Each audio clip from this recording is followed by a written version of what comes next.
ti adoração e derramar meu ser. É o que meu coração deseja toda manhã. Se imaginar é me inspirar pra te dizer que sou apaixonado cada vez mais por ti. Senhor, tu és incomparável, teu nome é maravilhoso.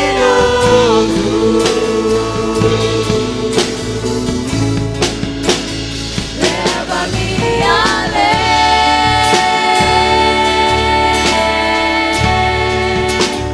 leva-me além.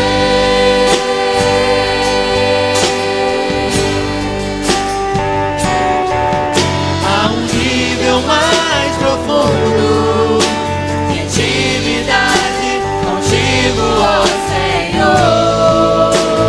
Leva-me além, leva-me além,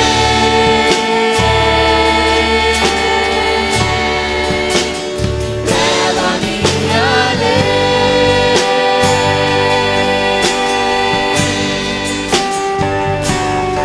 Que a minha vida flua mais da tua unção, mais do teu poder.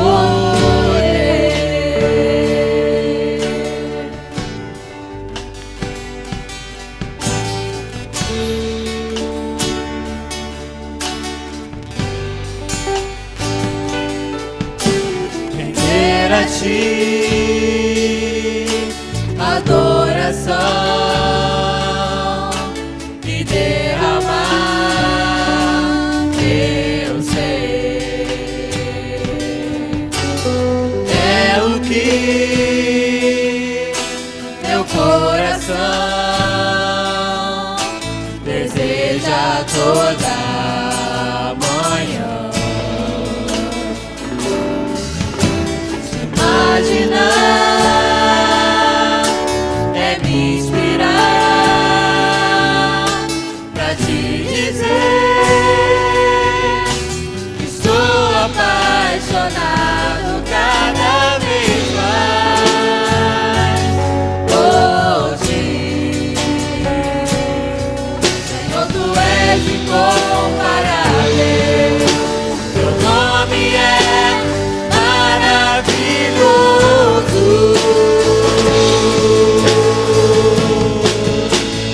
Leva-me além,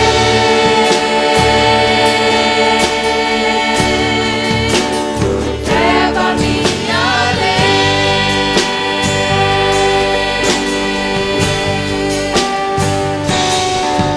A um nível mais profundo de intimidade contigo, ó Senhor.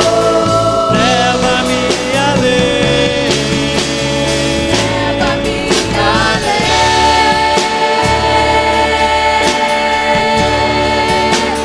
leva-me além.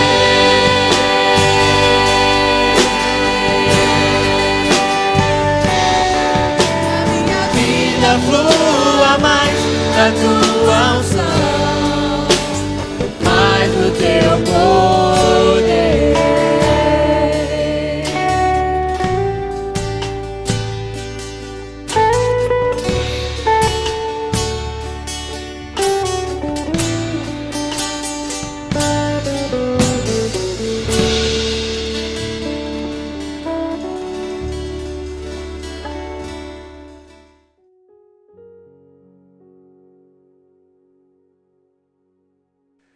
Olá, amados irmãos, amada Igreja Batista em Rancho Fundo, amados amigos que têm nos ouvido, louvamos ao Senhor por mais este momento em que Ele está nos permitindo. Espero que o seu dia tenha sido um dia aprazível ao Senhor, tenha sido uma quarta-feira de bênção e que podemos, neste momento, agradecer ao Senhor por tudo que Ele tem nos feito. Então vamos orar nesse momento. Senhor, Deus e eterno Pai, graças te dou, porque podemos neste momento te agradecer, Senhor. Se chegamos ao final desta quarta-feira ou não chegaremos, não sei. Mas chegamos até a noite, pelas tuas misericórdias, ó Deus, estamos aqui para compartilhar a tua palavra e a minha esperança é que todos os teus servos, ó Deus, possam estar neste momento atentos à tua palavra. O teu povo está espalhado sobre a face da terra, as tuas igrejas utilizam-se, ó Deus, da metodologia da internet. Sabemos, ó Pai, que de alguma forma ou de outra, a tua igreja não parou. Pelas tuas misericórdias aqui estamos. Receba, ó Deus, nossa gratidão, nossa adoração, que nesta noite é para o Senhor. Pois assim eu te agradeço por tudo, em nome do nosso eterno e Salvador Jesus Cristo. Amém. Queridos, já que podemos fazer isto, a permissão de Deus nos deu novamente esta chance de estarmos reunidos, quero convidá-los para fazer a leitura da palavra. Estamos ainda no livro de Hebreus, hoje a leitura diária, no capítulo 9, dos versículos 11 até o 14. Então, Hebreus, capítulo 9, dos versículos 11 ao 14. Assim nos diz: Mas, vindo Cristo, o sumo sacerdote dos bens futuros, por o maior e mais perfeito tabernáculo, não feito por mãos, isto é, não desta geração, nem por sangue de bodes e por bezerros, mas por seu próprio sangue, entrou uma vez no santuário, havendo efetuado uma eterna redenção. Porque se o sangue de bodes e de touros e a cinza de uma novilha espazida sobre os imundos os santifica quanto à purificação da carne, quanto mais o sangue de Cristo, que pelo Espírito Eterno se ofereceu a si mesmo imaculado a Deus, purificará os vossos corações, digo, as vossas consciências das obras mortas, para servirdes ao Deus vivo? Está aí a palavra e o texto desta noite que estamos compartilhando juntamente com os irmãos. Então, queridos, neste momento nós já falamos sobre quem escreveu a epístola aos Hebreus. Ainda é incerto. Só relembrando, falei que até o século XVI, os eruditos, estudiosos da Bíblia, eles atribuíam a autoria desta epístola ao apóstolo Paulo.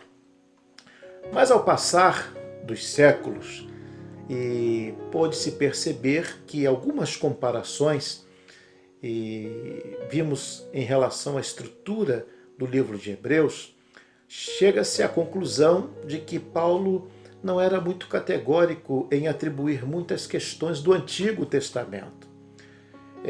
Também outras questões de linguagem, a forma de falar. Hebreus tem uma forma muito elegante para se falar do Evangelho, sobre a pessoa de Cristo, e Paulo já era alguém mais objetivo, bem mais, vamos dizer assim, ele não dava voltas, ele não era tão poético. Então essas comparações foram sendo feitas e por isso chegamos hoje à conclusão, segundo os estudiosos aí, que o autor, embora ele tivesse conhecimento das epístolas paulinas, dos costumes de Paulo também, não é atribuído, vamos dizer, a ninguém que possamos de repente aproximar, que seja Pedro ou que seja Tiago, porque não há realmente essa identificação. Porém, este livro ele foi canonizado e foi reconhecido entre os eruditos estudiosos, e por isso nós o temos em nossa Bíblia, sendo ele aqui composto, um livro inspirado pelo Senhor. Mas quero neste momento então trazer até você este momento de reflexão, quando mais uma vez está sendo evidenciado a soberania de Cristo Jesus. Falou-se aqui no texto, né, sobre a expiação. Se você notar, ele sacrificou-se a si mesmo. E fez isso, logicamente, de uma forma sobrenatural. Eu falei no culto passado, de domingo, que não houve alguém que morresse por alguém, por amor a alguém, independente de quem seja esse alguém. Somente Cristo fez isso pela humanidade, sem acepção de pessoas. Entende-se, claro, que é preciso realmente uma atitude de arrependimento entre nós, para que possamos ser alcançados, para que possamos ser perdoados, porque essa expiação feita, que foi um sacrifício que Ele mesmo fez por nós. E aí, logicamente, o derramamento de sangue nos traz então a visão e a consciência de que este sacrifício foi quem nos deu a libertação para o pecado. Porque através desse sacrifício vivo, feito pelo Senhor, derramando o seu sangue, é que ele então demonstra e assume toda a autoridade diante dos homens, até mesmo dos incrédulos. Eu já vi muitas pessoas que se dizem incrédulas, mas quando a situação apertou, eles chamaram por Deus. Porque nós somos a criação de Deus. O homem, ele é a coroa da criação de Deus. Não tem como fugir. E quando o homem está distante de Deus, ele vai buscar as riquezas, ainda que consiga, mas é o que a Bíblia diz, de que vale o homem ganhar o mundo inteiro e perder a sua vida. Se por um outro lado nós não damos ouvidos à palavra e permanecemos em nosso caminho, baseando-se apenas em nossas boas obras, em nossas boas condutas, mas o principal de tudo, nós não absorvemos e não entendemos que a nossa salvação é por meio da fé em Jesus Cristo. Então ele viveu o processo, porque expiou pelos nossos pecados, ele sacrificou a si mesmo, levando sobre si todas as nossas enfermidades, nossas dores, está lá no profeta Isaías, ele levou sobre si. Olha, ninguém fez esse sacrifício a não ser Cristo. Porque Deus, na sua revelação, ele está demonstrando o seu grande e infinito amor. Pense bem nisto, porque a verdade é que nós, muitas vezes, aprendemos com os nossos pais uma religião.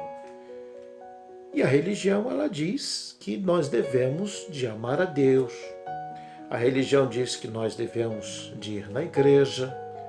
A religião diz que nós devemos de ser bom. A religião diz que nós precisamos acreditar. Aí é que vem as ramificações. Porque nós temos um sincretismo religioso no nosso país, que é justamente o quê? Uma grande variedade do que nós podemos chamar religião ou denominações.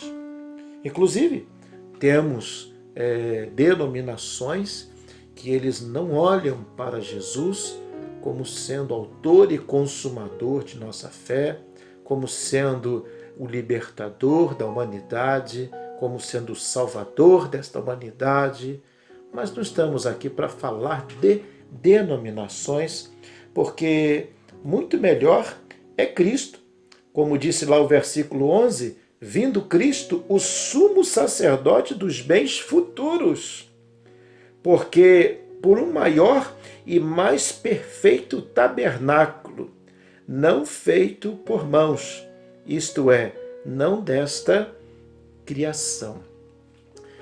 Notou que, mais uma vez, se é citado uma palavra do Antigo Testamento. Eu falei ainda há pouquinho que algumas comparações que foram feitas depois do século XVI para cá, que tiraram a autoria desta epístola de Paulo. Justamente porque não era característica e não é característica das cartas paulinas fazer citações do Antigo Testamento, como o livro de Hebreus faz. E faz de um modo elegante, de uma forma bem diferente das epístolas paulinas. Se você perceber, então, se for comparar Hebreus com 1 Coríntios, imagine aquela parte, por exemplo, quando Paulo diz que as mulheres estejam caladas na igreja. Se tiver que aprender, aprenda com seu marido em casa. Se eu falar isso para a nossa presidente, irmã Ariete, eu nem sei o que vai acontecer. Não é? Então, eu já estou orando para que nós não sejamos tão drásticos quanto o apóstolo Paulo. Ele não era muito elegante, ele não se importava com elegância, não. Ele mandava ver, soltava o verbo. Mas eu quero te dizer o seguinte, vamos esquecer agora essa questão da autoria, mas seja lá quem tenha sido o autor, está colocando mais uma vez aqui uma designação lá do Antigo Testamento. Eu já falei em outras oportunidades, por exemplo, que quando eu queria me referir ao templo no Novo Testamento, e eu já expliquei que esta visão de templo, ela começou a partir do rei Davi, porque até antes desta chegada até Davi, quando Davi projeta o templo, só não constrói, devido aos fatos que aconteceram em sua vida, ele derramou muito sangue e por isso não lhe foi permitido por Deus ele então construir, inaugurar o templo. Mas voltando lá no tabernáculo, o tabernáculo era justamente desde lá de Êxodo, quando assim o Senhor ele designou Moisés então para que fosse feito o tabernáculo, é como se fosse uma tenda, e ali o povo ia, né, até aquela tenda para ouvir o que o sacerdote estava ouvindo de Deus. Então o sacerdote ouvia de Deus e passava para o povo. Então você começa a entender que de alguma forma o Senhor ele providenciou para que o nome dele pudesse ser reconhecido e adorado. Então eu preciso entender uma coisa. Reflita agora nesse momento comigo. Se Deus ele providenciou para que eu pudesse estar me reunindo, por que muitas vezes eu não vou ao templo me reunir com os irmãos? Olha, pense. Pense então na sua atitude. Você como cristão já é membro da igreja, já está desenvolvendo os novos hábitos, independente de você ser novo cristão ou um cristão com mais tempo no evangelho. Mas a questão de ir ou não ao templo, isto acontece seja com o crente mais antigo, com o mais novo, e muito menos vai acontecer, lógico, com aquele que não tem o conhecimento da palavra de Deus. Aquele momento em que você é chamado. Você vê que quando você for lá em Êxodo, capítulo 25, capítulo 33, você vai notar ali, por exemplo, que Moisés, por exemplo, ele monta o tabernáculo fora do arraial, onde o povo estava reunido. Um lugar específico. Prestem atenção que desde o Antigo Testamento, Deus ele já tem propósitos com o povo, Deus já tem algumas proposições. Olha, eu quero me apresentar a este povo, vai ter um sacerdote, mas eu quero um local separado, as pessoas, logicamente, virão até esse sacerdote.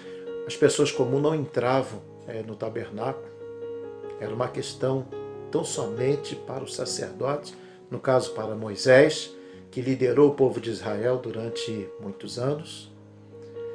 E hoje, o que nós olhamos é algo bem diferente lá do Antigo Testamento, porque Cristo é o Novo Testamento, ele veio buscar e salvar o que se havia perdido.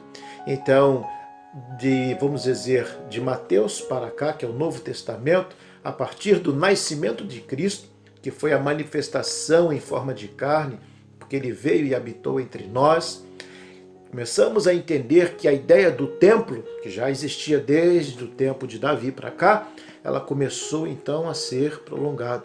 Os judeus, por sua vez, eles tinham seus templos denominados sinagogas, mas tivemos apóstolos que pregaram em sinagogas, como o próprio Senhor Jesus também pregou em várias sinagogas. É lógico que ele deixou muito judeu, podemos dizer assim, chateado, podemos dizer que ficaram indignados com o Senhor Jesus a ponto de persegui-lo para matar.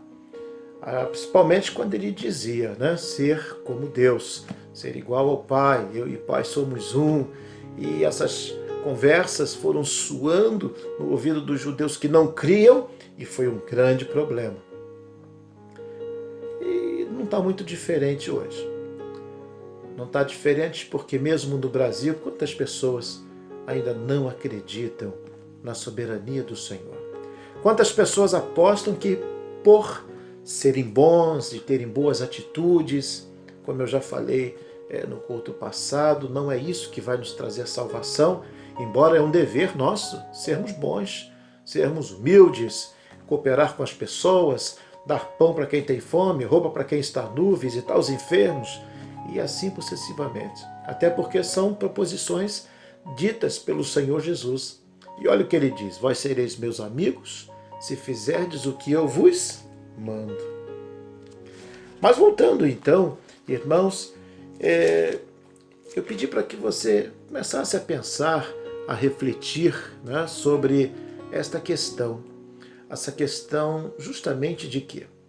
A questão de que você precisa entender que Deus foi quem instituiu a questão do templo para que pudéssemos estar reunidos. Deus, logicamente, ele manifestou-se em Jesus Cristo, que é superior a todos os profetas do Antigo Testamento, a próprio Moisés, foi quem Deus colocou para liderar o povo. E muitos ainda não estão entendendo isso. Mas se você que está nos assistindo ainda não está entendendo isso, bom, agora nós não podemos estar lá reunidos no templo, não podemos estar lá na escola bíblica dominical. Quero inclusive abrir um parênteses aqui. Eu já notei uma melhora mais expressiva na presença dos irmãos na EBD. O irmão Jonatas fez um apelo, né, fez até um desabafo. Ele percebeu muitos irmãos se desligando. Façam isso não. Vamos estar juntos, irmãos, nesse momento. Até porque você às vezes dá tanta atenção para certas coisas, sabe? Para grandes lives aí, ou lives, né? Desculpa, eu não sei falar inglês, né? de cantores, aquela coisa que te emociona, mas não siga só o seu instinto, né, emocional, não. Prepare o seu coração para encontrares com teu Deus, porque não sabemos o nosso momento, quando vai findar aqui o nosso último fôlego de vida. Precisamos estar preparados, porque os dias são maus. Então esteja junto com a tua igreja. Não faça isso. Não simplesmente ignore ou ache desprezível. Olha, é a palavra que está sendo pregada. É a palavra que está sendo estudada. É Cristo que está sendo evidenciado. Agora, muito cuidado se você não está gostando disso. Porque nem tudo aquilo que a gente gosta é o que está certo. O filho pródigo foi assim. Lá na Torre de Babel também foi assim. Todos estavam gostando do que estavam fazendo. Só não entendiam que estava errado. E veio então o juízo de Deus. Não deixe que o juízo de Deus venha sobre a sua vida. Comece a refletir sobre isso, sobre a sua posição. Com certeza, Deus, ele vai responder. Vamos então aqui no versículo 13. Porque se sangue dos touros e bodes e a cinza de uma novilha espazida sobre os imundos os santifica quanto à purificação da carne, quanto mais o sangue de Cristo, que pelo Espírito Eterno se ofereceu a si mesmo imaculado a Deus, purificará as vossas consciências das obras mortas, para que sirvam ao Deus vivo. Para os judeus, todo esse sacrifício, muitas das vezes, eles logicamente tinham como a questão de cobrir os seus pecados. Como eu disse sobre a expiação no domingo passado, que logicamente no Antigo Testamento ele havia a função de quê? De cobrir o pecado. Então, um animal era separado, cheguei a explicar, não podia ser qualquer tipo de animal, tinha que ser o melhor, se possível, para que aquele animal fosse então sacrificado, o sangue ele era retirado e colocado sobre o propiciatório. Se você ainda não teve a oportunidade de ver um desenho, tá? O propiciatório ele era aquela parte em que se colocava em cima da arca do concerto.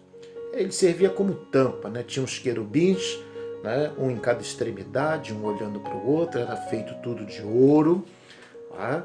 E logicamente o sangue, quando ele era colocado ali, ele justamente era aquele sangue de um animal puro.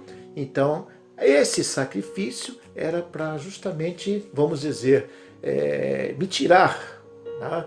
Me aliviar, cobrir os meus pecados, ou seja, para que eu pudesse estar novamente ali diante de Deus.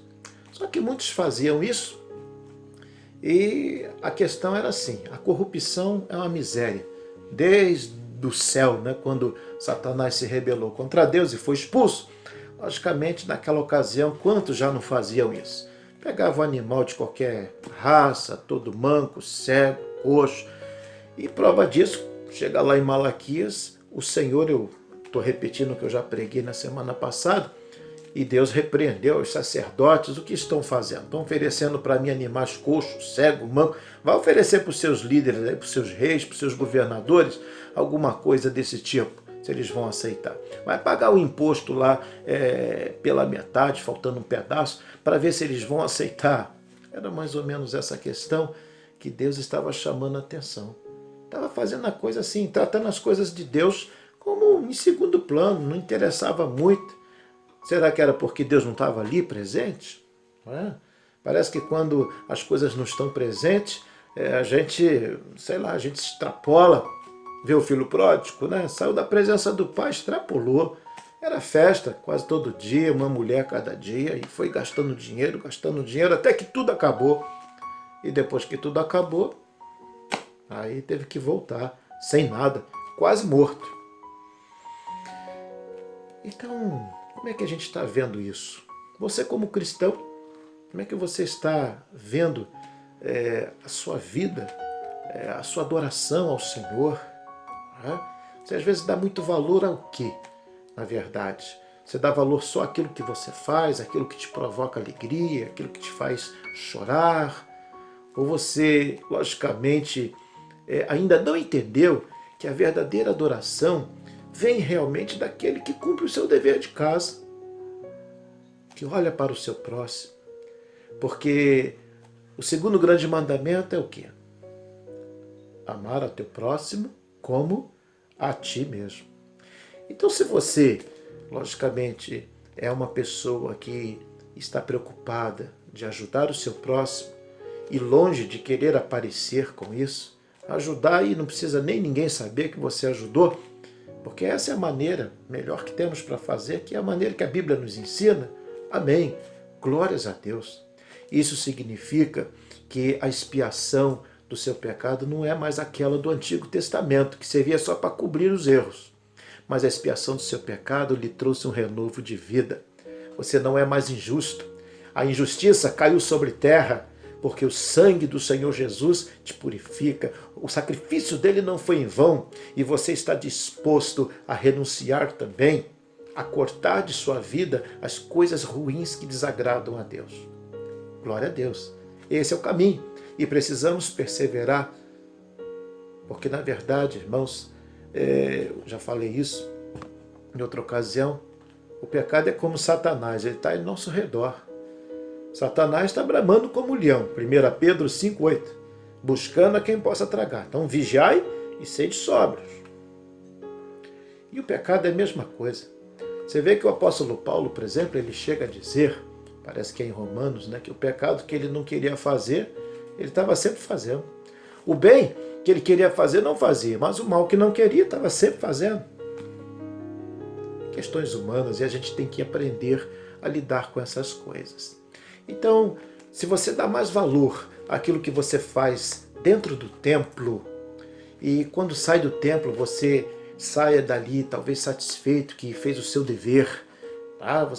Você agradou a Deus, e você faz como aquele sacerdote na parábola do bom samaritano, alguém caído, e você olha assim, não, isso aí não é comigo, eu estou envolvido aqui com a música, eu estou envolvido aqui com a pregação, eu estou envolvido aqui com o cenário lá do templo para fazer, deixa isso aí para outro. Você perdeu a grande oportunidade de ser realmente alguém em que o Senhor possa verdadeiramente contar contigo. Porque você deixou seu próximo ali. Você jogou tudo fora. É como Jesus, ele tinha essa questão contra os fariseus por causa disso. Eram religiosos, olha, por demais. Paulo, antes de se converter, era um judeu ortodoxo, levava tudo ao pé da letra.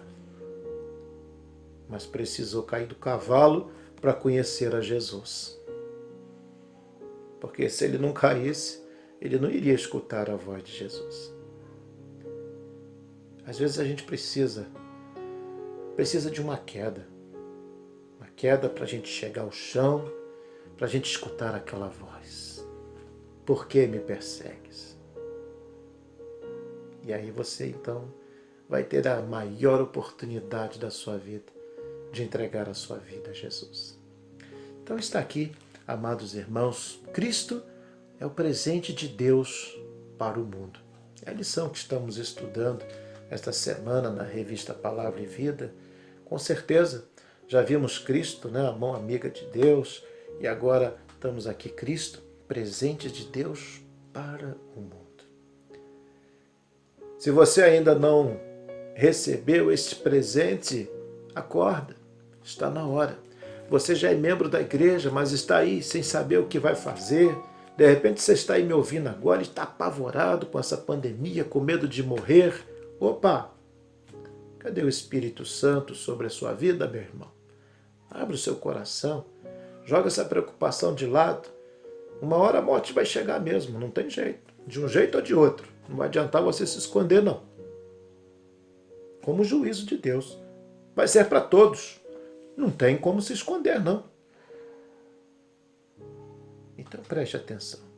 Paulo prega em 2 Coríntios 5, verso 10. Todos havemos de comparecer perante o tribunal de Cristo e ali seremos julgados pelo que fizemos através do corpo, bem ou mal. Se você já tem uma maturidade cristã, já sabe o que é certo e o que é errado, mantenha-se no certo. É uma mensagem que vale para mim também. Não é só para você. Estou aqui pregando, mas eu estou pregando para mim também. Porque muito preciso vigiar, ser sóbrio, humilde, persistente. Preciso amar o meu próximo como a mim mesmo. Preciso tomar conta para que o meu coração não odeie ninguém. Preciso tomar conta para que eu possa estar bem com minha família, com os meus vizinhos. Preciso realmente vigiar para que eu não me deixe desvanecer se em algum momento eu olhar talvez alguém que seja considerado injusto, prosperando e eu com dificuldades. Preciso entender sobre isso. Inclusive a palavra de Deus nos fala sobre isso. Esses enganos que nós temos na nossa ótica. Queridos, eu quero encerrar aqui esta noite agradecendo a Deus. Primeiro, pela sua existência aí. Você que está do outro lado da telinha, meu irmão, minha irmã, amigo ou amiga, você jovem, adolescente, que a graça do Senhor Jesus possa estar continuamente na sua vida. Vamos orar. Quero te agradecer, Senhor, por esta noite em que o Senhor está nos dando, por tuas misericórdias, pela tua graça, e que seja, Senhor, mais um restante desse dia, desta quarta-feira, abençoado em nome do nosso eterno e Salvador Jesus Cristo. Amém e glórias a Deus. Muito bem, irmãos, estejam orando uns pelos outros. Essa semana tivemos intercedendo ali pelo do irmão Eduardo, que é o Marcos. Viu? Ele não é cristão e esteve internado e já está em casa. Tá? Na segunda-feira mesmo nós tivemos essa notícia. Então, irmão Eduardo, estamos aqui em oração. Tá? É o irmão Eduardo, gente, da irmã Josefa. Não é o irmão Eduardo da Gláucia, não.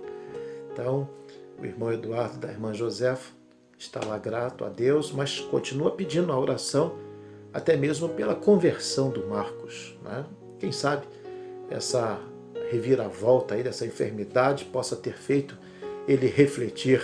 Né? Quem sabe ele não foi como Saulo, né? Teve que cair do animal para ouvir a voz do Senhor Jesus. Assim como ele, outros que passaram por dificuldades, mas estão sendo restabelecidos. Pelo nosso querido Flávio Benevides, né, o esposo da Cinti, papai do Miguel, do Gabriel, está lá se recuperando também, teve aí alguns sintomas. Flávio, estamos em oração. Vai dar tudo certo em nome de Jesus. Tá? Também agradecemos pela melhora, a recuperação da irmã Maria Boldrin, né, do irmão Josias. Também agradecemos, o Emílio também teve um pouquinho com sintoma, mas já está lá na guerra, está dando as suas aulas, castigando os meninos, quer dizer, castigando não, abençoando, né? Desculpa aí, Emílio. Você é o homem que abençoa esses meninos aí. Então, louvado seja o Senhor por tudo e que Deus continue abençoando a vida de cada um. E temos assim orado por cada um dos nossos irmãos da igreja. Orem aí também por aqueles que têm seus momentos de fraqueza e que Deus continue abençoando a vida de cada um dos irmãos. Irmão Cláudio Andrade, estamos aí orando, viu? Um abração aí na irmã Miriam, na família, na Aninha. Que Deus te abençoe também. Meu povo, que Deus abençoe a todos.